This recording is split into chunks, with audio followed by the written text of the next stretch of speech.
Eric Bennett had become invisible at his company. 3 years in the same cubicle, and his boss still forgot his name. Jenna's latest text read, "If you don't care about this wedding, just say so." Maybe I don't. A knock at the door. 3 sharp raps snapped him out of the silence. On the porch stood a woman with long brunette waves, clutching a stack of envelopes tied with a faded ribbon. Eric, I don't know if you remember me. I am Stephanie Hart. I wrote you a letter each year, but I never sent one. She pressed the bundle into his hands. 10 envelopes, worn at the corners, tied with a ribbon that had been handled 100 times. I am staying at the Oakwood Motel. If you want to talk. Why is this one different?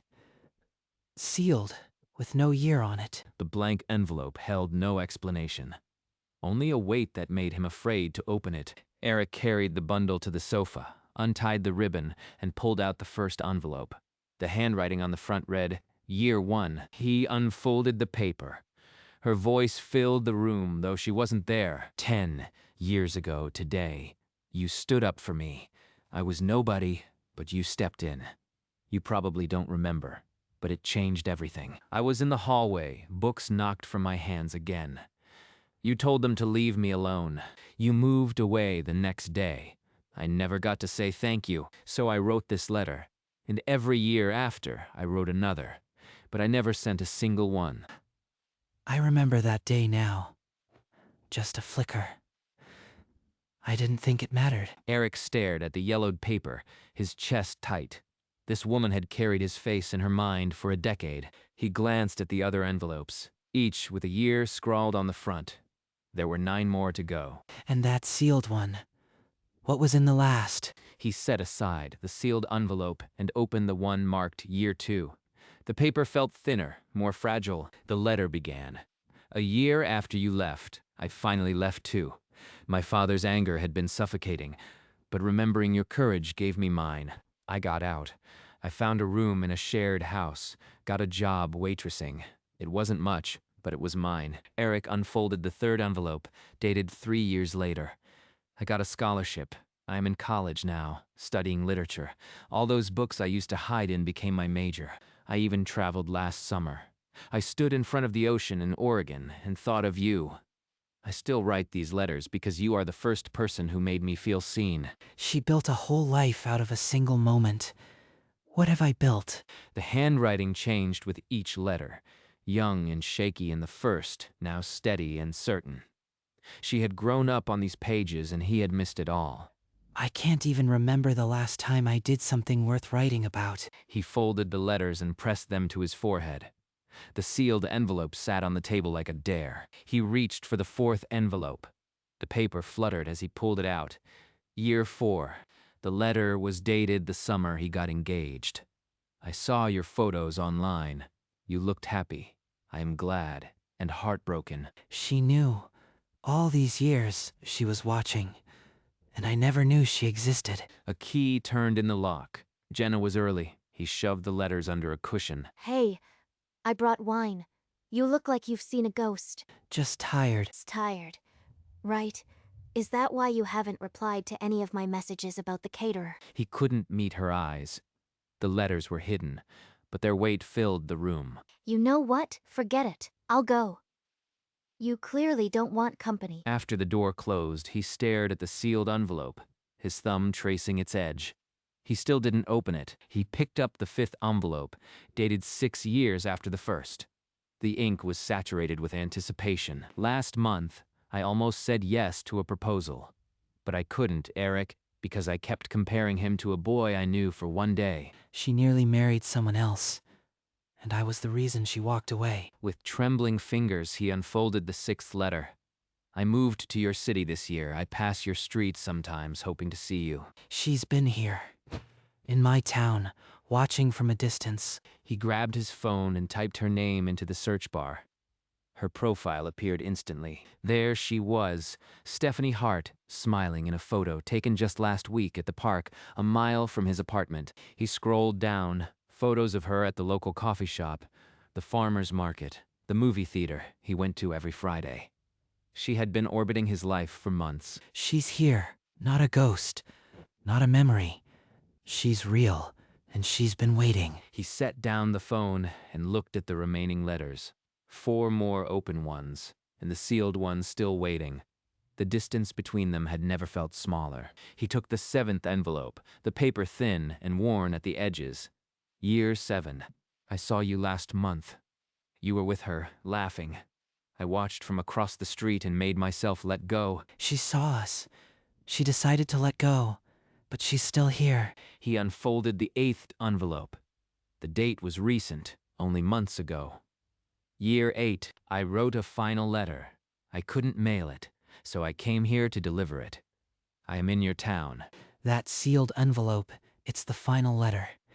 The one she came to give. He picked up the blank envelope, running his fingers over the seal. His chest tightened. A knock echoed from the front door. He froze, heart slamming against his ribs. He shoved the letters back under the cushion, swept the ribbon aside, and stood. Through the door, Jenna's voice cut through the silence. Eric, we need to talk. He opened the door. Jenna's eyes were red, her jaw set. She didn't wait for an invitation. You think I didn't see the letters you were holding earlier? I came back because I knew something was wrong. She spotted the ribbon peeking from under the cushion and yanked out a letter. I saw your photos online. You looked happy. I am glad. And heartbroken. Who is she? Some woman you've been hiding. Is that why you've been so distant? It's not what you think. She's someone from high school. I didn't even remember her until tonight. And she's been writing you love letters for 10 years, and you just forgot. Don't insult me. She tore off her engagement ring and dropped it on the table. The sound echoed. She walked out without another word. Eric stood motionless, staring at the ring. And the sealed letter was still there. Heavier now. He tore open the sealed envelope. His hands were steady, but his breath was not. Inside, a single sheet of paper, blank except for a line of handwriting. At the very bottom, I came to say it in person. No more letters. She didn't need to write any more. She came to speak. He grabbed his keys and sprinted out. The Oakwood Motel was only 6 blocks away. The motel's sign buzzed in the twilight. Eric's pulse hammered as he pushed through the lobby door. The clerk shook his head before Eric could finish asking. She checked out an hour ago. No forwarding address. Gone. She was gone, and I had missed her by an hour. But he still had the blank page crumpled in his fist, and the weight of 10 years of words unspoken. Now he had to find her, before she disappeared into a silence he'd never be able to answer. A line from her letter surfaced. A park bench under an old oak tree, her favorite spot in town. He drove to the park, the blank envelope on the seat beside him. There, on the bench, sat Stephanie with a small suitcase, her hair catching the last light. He approached, holding up the envelope. She saw it and froze. What were you going to say? The words you came to speak. Say them. It doesn't matter anymore. You should go. It matters to me. My engagement ended tonight. I need to know. Her eyes glistened. She didn't answer, just looked at him. Hope and fear tangled together. The silence stretched. She hadn't spoken the words, but her face said they were still there, and Eric understood that the hardest thing she'd ever done was hand him an empty page. Stephanie stood abruptly, grabbing her suitcase. She wouldn't meet his eyes. I have a bus to catch. Please just let me go. You came all this way. You owe me more than silence. I've loved you for 10 years, but I can't stay here and watch you choose someone else. It's too late. As she stepped past him, her hand brushed his coat pocket. He didn't notice the folded paper she left behind. He let her walk away, her figure growing smaller against the streetlights. He sank onto the bench, the blank envelope still in his hand, and stared at nothing. Hours later, reaching into his pocket, his fingers found the paper. It was a goodbye, in her handwriting. If you ever change your mind, here is my address in Oakdale. She left me a door. Now I have to choose whether to open it. He didn't go to his room.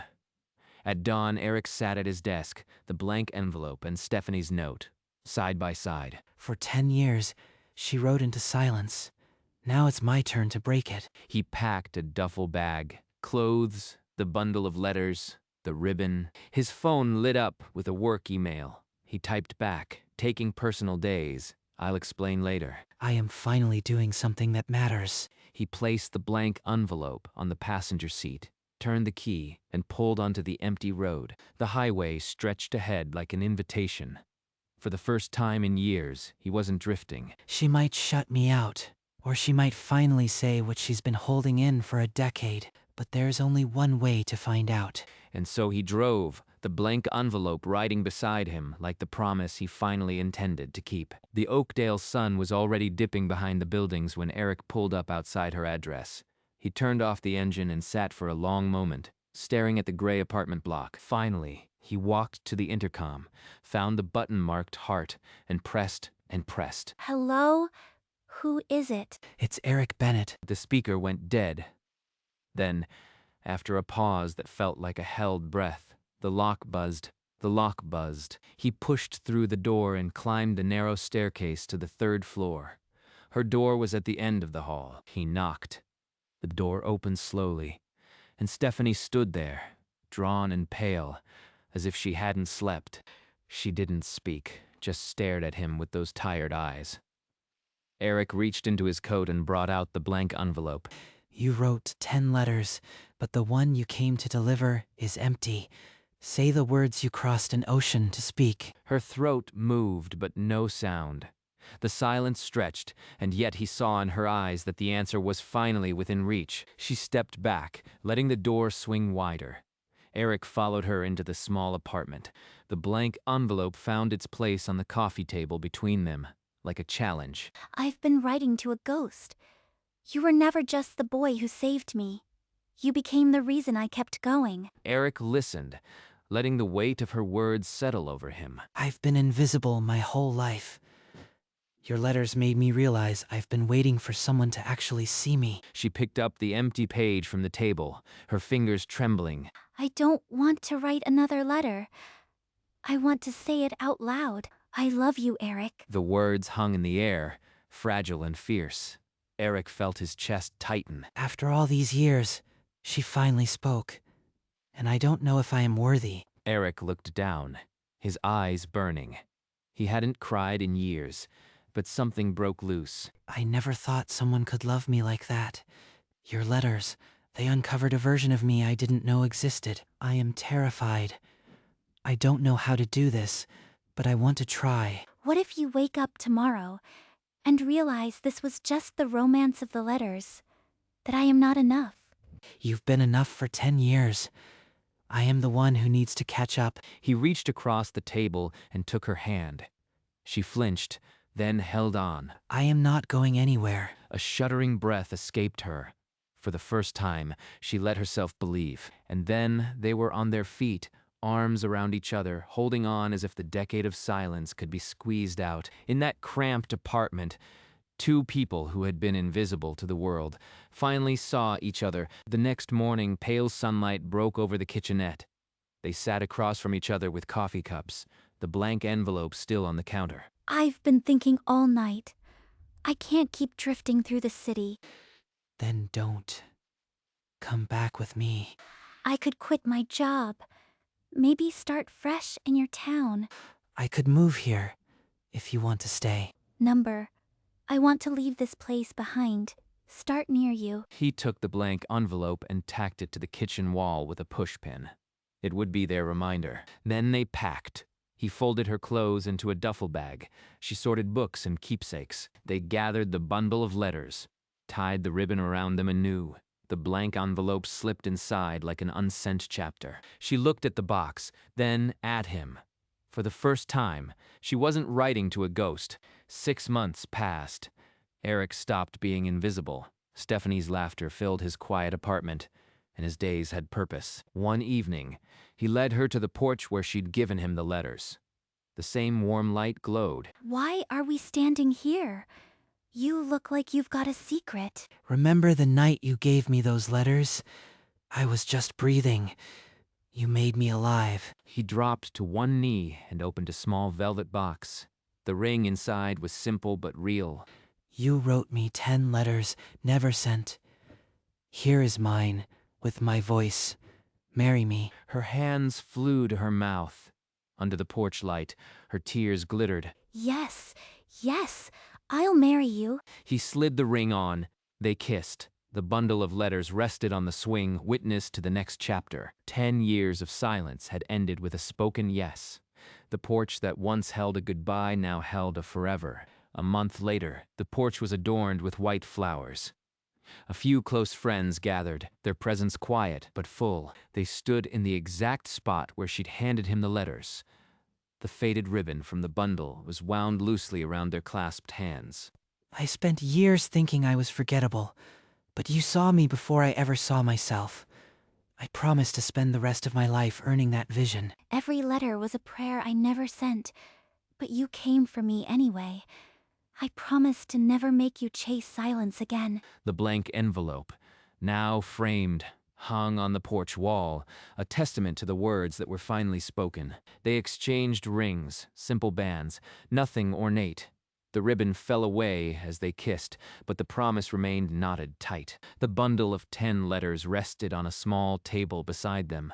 Its job finally done, the small crowd clapped, the sound soft in the twilight. For two people who'd lived in separate silences, this was the first loud truth. No more letters. No more unsent words. The decade of silence ended precisely where it began, on this porch, with a voice. And in the empty space of that framed blankness, they saw not emptiness, but the room they'd finally made for each other. 3 months into their marriage, Eric came home with a crumpled letter in his hand. A firm 2 states away had offered him a senior position. That's an incredible chance. But don't let me hold you back. You are not an anchor, Stephanie. We decide together. What if I am just like those letters? A fantasy you'll regret waking up to? The old wound opened. Eric's jaw tightened. Without a word, he grabbed his coat and walked out onto the porch. He stood under the porch light, staring at the framed blank envelope. The empty page seemed to mock him. Eric, I'm sorry. I let the silence back in. We promised no more blanks, so talk to me. I am scared. You'll wake up one day and realize I am not enough, that I am still that invisible girl. He took her hand, fingers lacing, together. They faced the framed blankness, no longer a void, but a reminder. The silence ended there. 5 years unspooled. The porch held a 3rd chair now, small and wooden. On a dewy morning, their child pointed at the framed envelope on the wall. That's the first letter. Mom never sent. Then one day she came right here and said everything out loud. And I've never stopped talking since. The child laughed, too young to understand the weight, but old enough to feel the love, then scrambled down to chase a butterfly. Eric took Stephanie's hand, their rings clicking softly. The silence between them wasn't empty. It was full. Do you ever imagine if I'd mailed one? What would have changed? Everything. But I am glad you brought the blank one. It made me listen. The framed envelope caught the sunlight, a blank page that once held a goodbye, now a daily hello. Their story was no longer hidden in unsent letters. It lived now in the sound of a child's laughter, in the creak of the porch swing, in every word spoken out loud, and the silence they'd once known became a memory, replaced by a voice that would never stop. That evening, after the child slept, Eric pulled out a small box from beneath the porch swing. Inside, a stack of his own letters, tied with the same faded ribbon. I wrote these over the past year. One for every time I wanted to say more, and didn't. Stephanie unfolded the first one and read aloud. Your 10 years of silence gave me a voice. Now I am writing back to prove I heard every word. Her voice caught. She pressed the paper to her chest. They added his letters to the old bundle, the ribbon stretching to hold them all. Now they're complete. Not just my letters, but ours. They sat in silence. Not the empty kind, but the kind that follows a story finally told. The framed blank envelope caught the moon, a testament that the loudest words are spoken. The porch held no people now. Only the framed blankness on the wall, glowing in the last light. A decade of letters, tied with a ribbon that never mailed a single word. But silence can be the loudest thing in the world until someone breaks it. The bundle sat on the swing, a witness to years of waiting, then years of speaking. Every envelope held a year, every blank page a choice to speak, and the ribbon, faded and stretched, now bound stories that were finally told. Inside, voices murmured, but the porch remembered the first hello. Some loves begin in a single moment. Others take 10 years to be unwrapped. But in the end, the message was clear: the bravest love speaks. And on that porch, a decade of silence was replaced by a voice that finally said, "I love you," out loud. The porch at dusk stood quiet. Only the framed envelope on the wall glowing like a lantern. The bundle of letters rested on the swing, their faint script hidden, their stories no longer secret. A gentle breeze lifted the frayed ribbon, making it dance like a forgotten heartbeat. That ribbon had held 10 years of silence, then stretched to hold 10 more years of answers. Through the window, the warm light spilled onto the wooden boards, painting the emptiness gold.